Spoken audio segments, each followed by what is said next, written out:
ওই বসুন্ধরা গ্রুপের মালিক ইকবাল সোবহান নাকি উনি আগে 4 আগস্ট শেখ হাসিনার গণভবনে বলছে যে জামাত বিএনপিকে আমি জীবিত থাকলে ওদের এই দেশ ছাড়া করব, ওদেরকে শেষ করে দেব, বাংলাদেশ থেকে বের করে দেব, পাকিস্তান নিয়ে যাব, আপনি ক্ষমতায় থাকেন আর না থাকেন আমি আজীবন আওয়ামী লীগ করবো, আপনার পাশে আছি। সেইখানে আপনি কিভাবে যান? এর মধ্যে গোপন বৈঠক করছে 23 জন আওয়ামী লীগের প্রভাবশালী নেতাদের সাথে ব্যবসায়ী। কারণ কি? তাদের দলে নিচ্ছে, টাকাও পাচ্ছে, বাহুবল পাচ্ছে। সর্বশেষ ওনরা বলে দেশে চাকরি দিবে, মিথ্যা প্রতারক। যে ইসলামী ব্যাংক থেকে 5,500 প্রতিবন্ধী সহ তারা জামাতের না, শিবিরের না, তাই তাদের বের করে দিয়েছে। তাদেরকে ট্রেনিং দিতে পারতো যে তোমরা ভুল করেছো, তোমরা আওয়ামী লীগের লোক, সেইটা বের করে দিছে। এখন আবার সুশীল সমাজ দাঁড়া করাই মানে জামাতের লোক ব্যাংকের সামনে সামনে মানববন্ধন করতেছে কি যে ইসলামী ব্যাংক থেকে এদেরকে বিতাড়িত করতে হবে।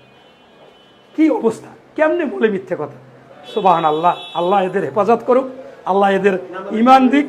হ্যাঁ, এটাই আমি বলছি।